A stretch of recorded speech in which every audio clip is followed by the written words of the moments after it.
कभी कभी ऐसा लगता है ना जैसे जिंदगी की गाड़ी एक ही गियर में फंस गई है। हाँ बिल्कुल, वही रास्ता, वही रफ्तार, या शायद रफ्तार है ही नहीं, बस एक ठहराव सा। वही ठहराव, सुबह होती है, शाम होती है, रूटीन चलता रहता है, लेकिन अंदर एक अजीब सी बेचैनी या खालीपन महसूस होता है, जैसे कोई जरूरी पुर्जा गायब हो। और अक्सर ये एहसास होता है कि वो गायब पुर्जा शायद हम खुद ही हैं। अपनी ही कहानी में हम कहीं साइडलाइन हो गए लगते हैं, है ना? अपनी ही जिंदगी के दर्शक बन गए हैं। वो जोश, वो जुनून, वो मकसद, सब धुंधला सा लगता है। हाँ बिल्कुल, यही एहसास। और अगर किसी को भी ऐसा लग रहा है कि भाई वो अपनी कहानी के मुख्य किरदार नहीं रहे, तो आज की हमारी ये बातचीत शायद कुछ दिशा दे सके। हाँ, हमारे पास एक वीडियो के कुछ अंश हैं जिसका मेन आइडिया है रीस्टार्ट योर लाइफ, मतलब जीवन को एक नई शुरुआत देना। अच्छा। आज हम इसी विषय की गहराई में उतरेंगे और समझने की कोशिश करेंगे कि इस स्रोत में जो कदम सुझाए गए हैं वो कितने प्रैक्टिकल हैं और उनके पीछे का विचार क्या है। ये एक दिलचस्प विषय है क्योंकि ये सिर्फ कुछ करने की लिस्ट नहीं है ना? नहीं, इसे हम आत्मविश्लेषण और बदलाव की एक पूरी यात्रा की तरह देख सकते हैं। स्रोत भी इसी बात पर जोर देता है कि पहले ये समझना जरूरी है कि हमें इस रीस्टार्ट की जरूरत महसूस ही क्यों हो रही है। सही। ये अक्सर अंदर से आ रही एक आवाज होती है जो कहती है कि भाई अब रास्ता बदलने का समय आ गया है। और इस यात्रा की शुरुआत, जैसा आपने कहा, अक्सर एक व्यक्तिगत एहसास से होती है। स्रोत में वक्ता अपना ही एक अनुभव शेयर करते हैं। अच्छा। वो बताते हैं कि कुछ साल पहले बाहर से देखने पे सब कुछ एकदम परफेक्ट था, अब करियर बढ़िया, सामाजिक प्रतिष्ठा, मतलब सब सेट। हाँ। लेकिन अंदर ही अंदर उन्हें सब कुछ बेहद मैकेनिकल, बेजान सा लगने लगा था। ओके। कहते हैं आईने में अपनी शक्ल देखते तो लगता जैसे किसी अजनबी को देख रहे हो। ये एक चौंकाने वाला पल था उनके लिए। ये एक बहुत ही आम लेकिन गहरा अनुभव है। जिसे कई बार अराइवल फैलेसी भी कहते हैं। मतलब ये सोचना कि किसी मंजिल पर पहुंचकर सब ठीक हो जाएगा, पर वहां पहुंचकर भी खालीपन महसूस होना। हाँ। स्रोत का वक्ता शायद इसी स्थिति में था और फिर उन्होंने एक हिम्मत भरा फैसला लिया कि बस अब और नहीं। ये फैसला ही बदलाव का पहला और शायद सबसे मुश्किल बीज होता है। ये मानना कि मौजूदा स्थिति ठीक नहीं है और इसे बदलने की जिम्मेदारी लेनी होगी। सही कहा, वो हिम्मत जुटाना ही अपने आप में पहला कदम है। तो चलिए स्रोत में सुझाए गए कदमों पर आते हैं। पहला कदम है पॉज बटन दबाएं। सुनने में बड़ा सीधा लगता है। हाँ, सीधा है पर गहरा भी। इसका मतलब सिर्फ रुकना नहीं है, ये एक सक्रिय ठहराव है। सक्रिय ठहराव कैसे? जैसे किसी मशीन को ठीक करने से पहले उसे बंद करना पड़ता है ना? हाँ। वैसे ही जीवन की दिशा बदलने से पहले मौजूदा भागदौड़ को रोकना जरूरी है। ये रुकना खाली बैठना नहीं, बल्कि अपने अंदर झांकने का अवसर है। तो स्रोत इसे करने का क्या तरीका बताता है? उनका सुझाव है कम से कम एक दिन सिर्फ अपने लिए निकालें, एकदम अकेले। एक पूरा दिन बिना फोन? हाँ, बिना फोन, बिना ईमेल, बिना सोशल मीडिया, बस आप और आपके विचार। शांति से बैठकर अपने मन की बातों को सुने। अच्छा। वीडियो में इसके लिए एक मजेदार कंप्यूटर टर्म इस्तेमाल किया गया है, जिंदगी की डीफ्रैगमेंटिंग। डीफ्रैगमेंटिंग जैसे कंप्यूटर हार्ड ड्राइव की होती है? हाँ बिल्कुल, जैसे कंप्यूटर की बिखरी हुई फाइलों को तरतीब से लगाते हैं, वैसे ही मन की। ये रूपक तो बड़ा अच्छा है ना? हमारे मन में भी दिन भर में हजारों विचार, अधूरी इच्छाएं, चिंताएं बिखरी रहती हैं। ये मानसिक अव्यवस्था हमारी ऊर्जा चूस लेती है और हमें साफ सोचने नहीं देती। ये पॉज या ठहराव हमें उस शोर से बाहर निकालकर अपने अंदर की आवाज सुनने का मौका देता है। ये वो शांत जगह है जहां हम समझ पाते हैं कि असल में चल क्या रहा है, हम चाहते क्या हैं। बदलाव के लिए ये स्पष्टता पहली जरूरत है। ये बात तो है, बिना ये समझे कि गड़बड़ कहाँ है उसे ठीक कैसे करेंगे। बिल्कुल। लेकिन आजकल के माहौल में जहां हम हमेशा कनेक्टेड रहते हैं, ये पॉज बटन दबाना शायद सबसे मुश्किल काम हो। ये चुनौती तो है। खैर, मान लीजिए हमने पॉज लिया, थोड़ी स्पष्टता आई। अब स्रोत हमें दूसरे कदम की ओर ले जाता है, पुराना ऑपरेटिंग सिस्टम अनइंस्टॉल करें। ये फिर से कंप्यूटर वाली भाषा। जीवन में इसका क्या मतलब हुआ? इसका मतलब है उन गहरी बैठी हुई सोच, धारणाओं और डरों को पहचानना और उन्हें चुनौती देना जो हमें आगे बढ़ने से रोकते हैं। अच्छा। ये हमारा मानसिक ऑपरेटिंग सिस्टम है जो सालों के अनुभवों, सीखी हुई बातों और सामाजिक कंडीशनिंग से बना है, और कई बार ये आउटडेटेड हो जाता है। आउटडेटेड जैसे? स्रोत में कुछ उदाहरण हैं इसके। हाँ बिल्कुल हैं, जैसे ये सोचना कि मैं इस लायक नहीं हूँ, या अगर मैंने ये किया तो लोग क्या सोचेंगे। ओ हाँ, ये लोग क्या कहेंगे वाला डर तो बहुत आम है। बहुत ज्यादा। या फिर इस उम्र में अब नया क्या सीखना, ये सब विचार हमें एक अदृश्य पिंजरे में कैद रखते हैं। और वीडियो का एक मजबूत दावा है कि इनमें से कोई भी बात पत्थर की लकीर नहीं है। ये 100% सच नहीं है। अच्छा। ये सिर्फ हमारे विश्वास हैं, हमारे बिलीव्स हैं, फैक्ट्स नहीं। और स्रोत के अनुसार इन्हें मानसिक रूप से चुन चुनकर डिलीट करने की जरूरत है। वाह, मतलब इन लिमिटिंग बिलीफ्स को हटाना। हाँ, ये पुराना ओएस यानी हमारी वो कंडीशनिंग, वो ऑटो पायलट मोड जिस पर हम जिंदगी चलाते रहते हैं, ये विश्वास हमें सुरक्षित महसूस करा सकते हैं क्योंकि ये जाने पहचाने होते हैं, लेकिन यही हमें नई संभावनाओं को तलाशने से रोकते भी हैं। सही। इन्हें विश्वास के रूप में पहचानना ही पहला बड़ा कदम है, क्योंकि जब हम इन्हें तथ्य मानना बंद कर देते हैं तभी हम इन पर सवाल उठा सकते हैं। जैसे क्या वाकई लोग इतना सोचते हैं हमारे बारे में? क्या वाकई उम्र सीखने में बाधा है? ज्यादातर जवाब नहीं में मिलेगा। इस पुराने बोझिल सॉफ्टवेयर को हटाए बिना नई की गुंजाइश ही नहीं बनती। ठीक है, तो हमने पॉज लिया, सोचा और फिर पुराने कबाड़ को साफ कर दिया मानसिक रूप से।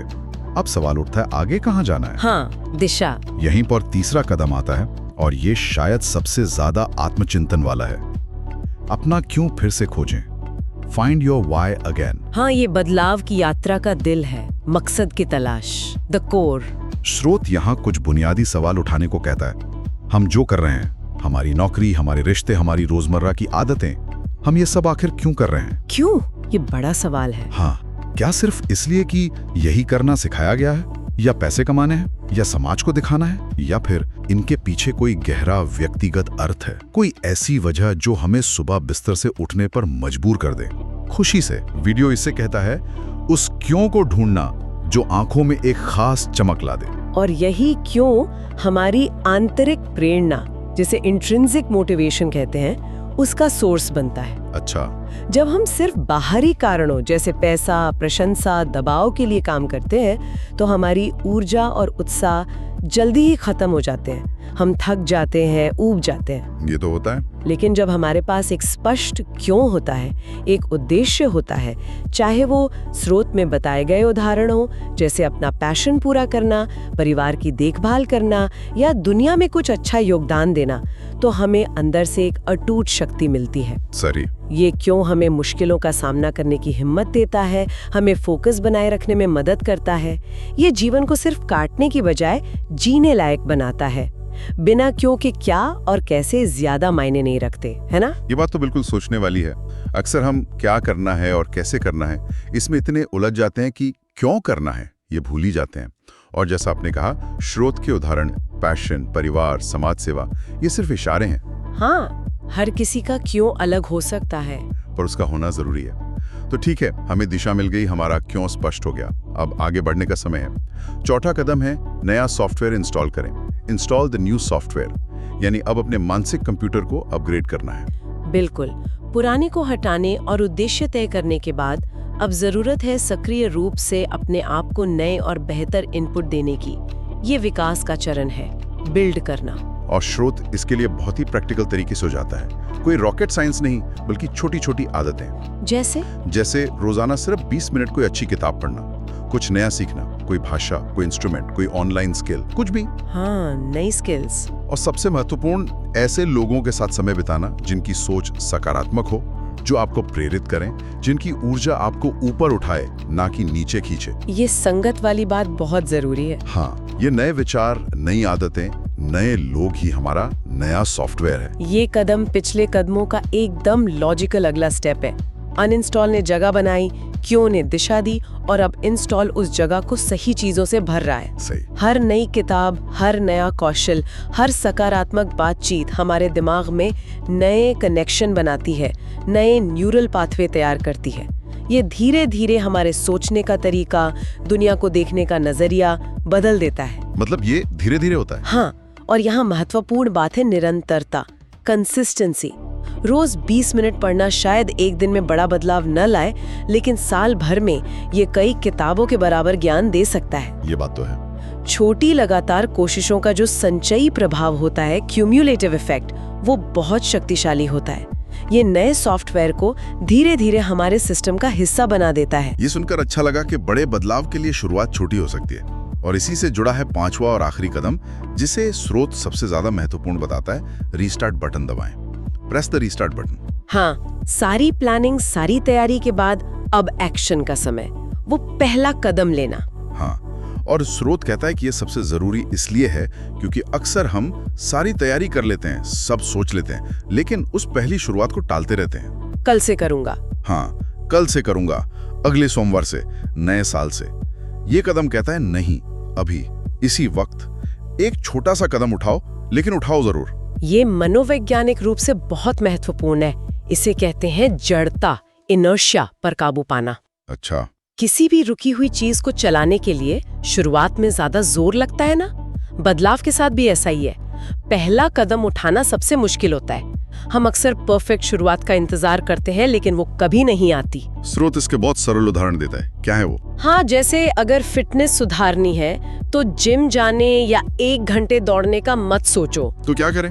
बस आज 10 मिनट वॉक कर लो, अभी। सिर्फ 10 मिनट? हाँ, अगर कोई ऑनलाइन कोर्स करना है तो आज ही वेबसाइट खोलो और एनरोल कर लो, भले ही पहला लेक्चर कल देखो। अगर किसी रिश्ते को सुधारना है तो आज ही वो मुश्किल बातचीत शुरू कर दो या माफी मांग लो। वीडियो के अनुसार यही छोटा सा तुरंत उठाया गया कदम असल में जिंदगी के कंप्यूटर का रीस्टार्ट बटन दबाने जैसा है। वाह, मतलब एक्शन चाहे कितना भी छोटा हो, हाँ, वो उस अटके हुए पैटर्न को तोड़ता है। ये समझना जरूरी है। बिल्कुल। एक बार जब हम पहला कदम उठा लेते हैं तो एक गति, मोमेंटम बननी शुरू हो जाती है। फिर अगला कदम उठाना थोड़ा आसान हो जाता है। सही। ये समझना जरूरी है कि रीस्टार्ट कोई जादुई घटना नहीं है जो एक पल में सब कुछ बदल दे। ये एक प्रक्रिया है जो उस एक छोटे मैनेजेबल एक्शन से शुरू होती है। ये उस फंसे हुए होने के एहसास को सीधी चुनौती देता है। ये कहता है, नहीं, मैं फंसा हुआ नहीं हूँ, मैं आगे बढ़ सकता हूँ, और ये रहा मेरा पहला कदम। तो ये थे वो 5 कदम। पॉज लेना और सोचना, पुरानी सीमित सोच को हटाना, अपना असली मकसद ढूंढना, नई अच्छी आदतें और विचार अपनाना, और सबसे जरूरी, तुरंत एक छोटा सा कदम उठाना। हाँ, एक पूरा फ्रेमवर्क है। स्रोत का अंत भी काफी प्रेरणादायक है।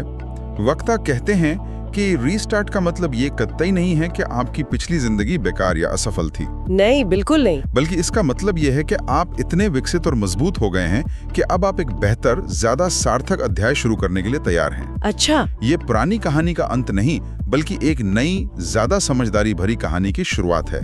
इसे जिंदगी की दूसरी या शायद तीसरी या चौथी पारी की तरह देखा जा सकता है। जिंदगी की दूसरी पारी, ये अच्छा कहा। हाँ, और स्रोत सुनने वालों को सीधे संबोधित करते हुए कहता है, मुझे पता है ये आसान नहीं होगा, रास्ते में मुश्किलें आएंगी, लेकिन मुझे ये भी पता है कि आपके अंदर वो ताकत है, आप ये कर सकते हैं। ये भरोसा दिलाना बहुत जरूरी है ना? हाँ, ये स्वीकृति के बदलाव मुश्किल है, और साथ ही ये विश्वास कि व्यक्ति सक्षम है, ये दोनों चीजें मिलकर प्रेरणा देती हैं। कठिनाई को नकारना यथार्थवादी नहीं है, लेकिन अपनी क्षमता पर शक करना भी ठीक नहीं। और अंत में एक बहुत ही ऊर्जा देने वाली बात कही गई है। याद रखिए, हार के बाद मिली जीत का मजा ही कुछ और होता है। वाह। ये दिखाता है कि जो ठहराव या मुश्किलें हमने झेली वो हमें मजबूत बनाती हैं और आने वाली सफलता को और भी मीठा कर देती हैं। ये 5 कदम मिलकर एक बहुत ही व्यावहारिक ढांचा तैयार करते हैं जीवन में सकारात्मक बदलाव लाने के लिए। स्रोत ने बहुत स्पष्ट रूप से रीस्टार्ट करने के और कैसे पर ध्यान केंद्रित किया है। हाँ, काफी प्रैक्टिकल है। इस पूरी चर्चा के बाद एक विचार मन में आता है जिस पर शायद और सोचा जा सकता है। क्या? स्रोत हमें शुरुआती कदम बताता है जो बहुत अच्छे हैं, लेकिन सवाल ये उठता है कि इस नई शुरुआत, इस नए सॉफ्टवेयर को कायम कैसे रखा जाए, सस्टेन कैसे करें? ये तो अहम सवाल है। वो कौन सी अंदरूनी प्रक्रियाएं या निरंतर प्रयास हैं जो ये सुनिश्चित करें कि हम वापस पुरानी लीक पर ना लौट जाएं? शुरुआती जोश ठंडा पड़ने के बाद भी ये बदलाव टिके रहें, इसके लिए क्या जरूरी है? मतलब रीस्टार्ट के बाद उसे चलाते कैसे रहना है? हाँ, ये निरंतरता बनाए रखना शायद रीस्टार्ट करने जितना ही महत्वपूर्ण है, या शायद उससे भी ज्यादा। इस पर सोचना चाहिए।